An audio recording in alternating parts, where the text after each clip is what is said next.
안녕하세요. 딥다이브입니다. 오늘 여러분이 보내주신 자료들 보면서요. 미국 세법에서 이 소득의 성격이라는 게 왜 이렇게 중요한지 한번 파헤쳐 보려고 합니다. 네. 소득의 성격이요. 네, 같은 금액이라도 이게 일반 소득이냐 아니면 자본이득이냐에 따라서 세금이 정말 크게 달라지더라고요. 맞아요. 이게 세금 혜택을 제대로 누리려면 꼭 알아야 하는 부분이거든요. 특히 그 장기 자본이득, 이게 핵심이죠. 그렇죠. 1년 이상 보유했을 때 말이죠. 네, 맞습니다. 그 기간이 중요해요. 단순히 세율 몇 퍼센트 차이가 아니라 어떨 때는 세금을 아예 안 낼 수도 있게 만드니까요. 와, 그럼 그 얘기부터 바로 시작해 볼까요? 먼저 제일 흔한 거, 일반 소득이요. 네, 일반 소득. 이건 뭐 다들 아시는 것처럼 급여나 은행 이자 같은 거죠. 그리고 또 1년 안 되게 보유한 자산 팔아서 생긴 이익, 이것도 포함이죠. 네, 단기 자본이득이라고 하죠. 그것도 일반 소득처럼 취급돼요. 이건 소득이 많을수록 세율도 같이 올라가는 누진세율이 적용되고요. 2025년 기준으로는 최대 37%까지 올라갑니다. 37%, 꽤 높네요. 그렇죠. 반면에 이제 자본이득이라는 게 있는데 이건 주식이나 부동산 같은 자본 자산을 팔았을 때 생기는 이익이에요. 네, 여기서 이제 보유 기간이 중요해지는 거군요. 바로 그겁니다. 1년 이하로 짧게 가지고 있다 팔면 단기 자본이득. 이건 방금 말씀드린 일반 소득이랑 세금 계산 방식이 똑같아요. 그럼 높은 세율을 적용받을 수도 있겠네요. 네, 하지만 딱 1년을 넘겨서 보유하면 이게 장기 자본이득으로 바뀝니다. 그때부터 이제 마법이 시작되는 거죠. 그렇죠. 세율이 확 낮아져요. 2025년 기준으로 보면 0%, 15%, 20% 이렇게 세 단계로 나뉘는데요. 0%요? 그건 어떤 경우인가요? 예를 들어서 2025년에 독신 신고자 기준으로 과세 소득이 대략 한 48,350달러 이하다.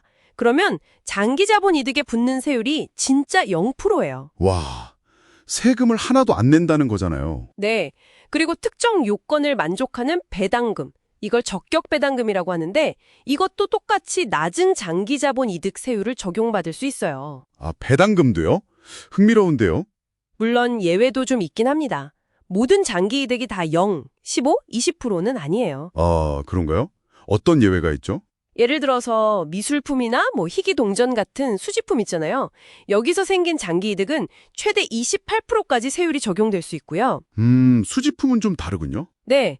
그리고 또 중요한 게 감가상각 혜택을 받았던 부동산을 팔 때요. 그 감가상각했던 부분과 관련된 이익이 있거든요. 이걸 미회수 제1, 2호응주 이익이라고 부르는데 이건 또 최대 25%까지 과세될 수 있어요. 그러니까 자산 종류에 따라서도 확인을 해봐야겠네요. 그렇죠. 무조건 장기라고 다 같은 건 아니니까요. 네, 알겠습니다. 그럼 이런 세율 차이를 활용하는 전략들, 이것도 좀 알아봐야 할 것 같은데요. 자료에 나온 것 중에 기초 상향 조정이라는 게 있던데요. Step up in basis요? 네. 그거 정말 중요하죠. 특히 상속받을 때 얘긴데요. 네, 상속 시에 세금 계산 기준이 되는 그 자산의 취득가액, 그러니까 기초가 돌아가신 분 사망 시점의 시장 가격으로 딱 재설정된다는 거죠. 맞아요. 이게 왜 강력하냐면 예를 들어 부모님이 수십 년 전에 아주 싸게 산 부동산이 있다고 해보세요. 가격이 엄청 올랐겠죠. 네, 그렇죠. 근데 그걸 상속받으면 상속 시점의 그 높은 시장 가격이 나의 새로운 취득 원가가 되는 거예요. 그럼 상속받고 바로 팔아도 양도 차익이 거의 없거나 아예 없을 수도 있겠네요? 바로 그겁니다. 세금 부담이 확 줄어들거나 없어지는 거죠. 만약 살아계실 때 증여를 받으면요. 증여자의 그 낮은 옛날 취득가액을 그대로 물려받거든요. 그걸 2월 기초 캐리오버 베이시스라고 하는데 그거랑 비교하면 정말 하늘과 땅 차이죠. 와, 이건 정말 큰 차이인데요. 자산 이전 계획 세울 때 반드시 고려해야 할 부분이겠어요? 네, 핵심적인 부분입니다. 또 다른 전략으로는 세금 손실 추수, tax loss harvesting이라는 것도 있었죠. 이건 좀 다른 개념 같은데요? 네, 이건 손실을 활용하는 전략이에요. 만약에 투자했는데 손해를 봤다. 그럼 그 손실난 자산을 일부러 파는 거죠. 일부러요? 왜죠? 다른 투자에서 이익이 났다. 그럼 그 이익이랑 이 손실을 상쇄시켜서 내야 할 세금을 줄이는 거예요. 이익과 손실을 퉁치는 거군요. 그렇죠. 만약 손실이 이익보다 더 크다면 그 해에는 최대 3,000달러까지는 일반 소득, 그러니까 월급 같은 거에서도 공제를 받을 수 있어요. 일반 소득에서도요?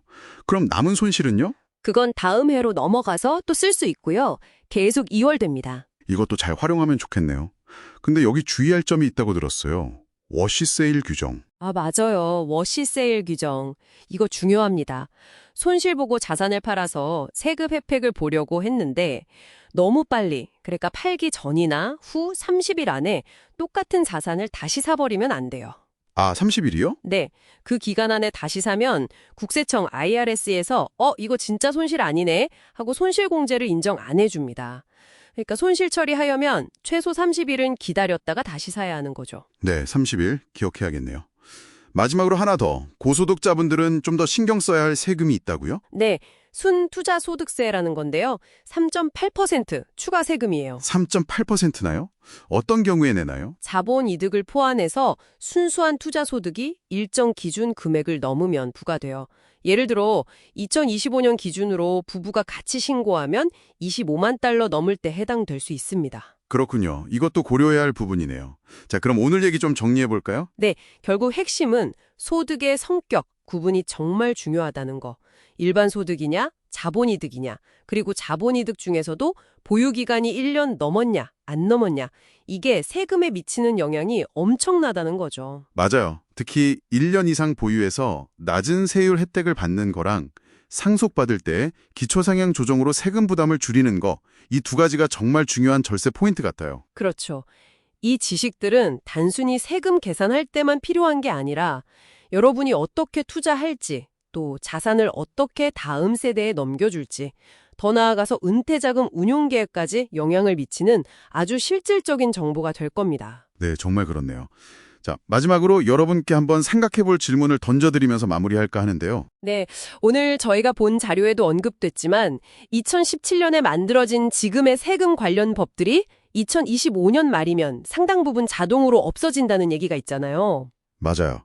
만약에요, 오늘 저희가 집중적으로 얘기했던 장기 자본 이득에 대한 낮은 세율이나 아니면 상속 시 기초상향 조정 같은 중요한 규정들이 축소되거나 혹은 아예 없어진다면 어떻게 될까요? 그러면 오늘 우리가 논의한 이 전략들의 효과가 당연히 달라지겠죠? 그렇죠. 그럼 그 변화에 대비해서 지금 우리는 무엇을 미리 생각해보고 준비할 수 있을까요? 이 질문을 한번 곱씹어 보시는 게 여러분의 다음 딥다이브가 될 수도 있겠습니다.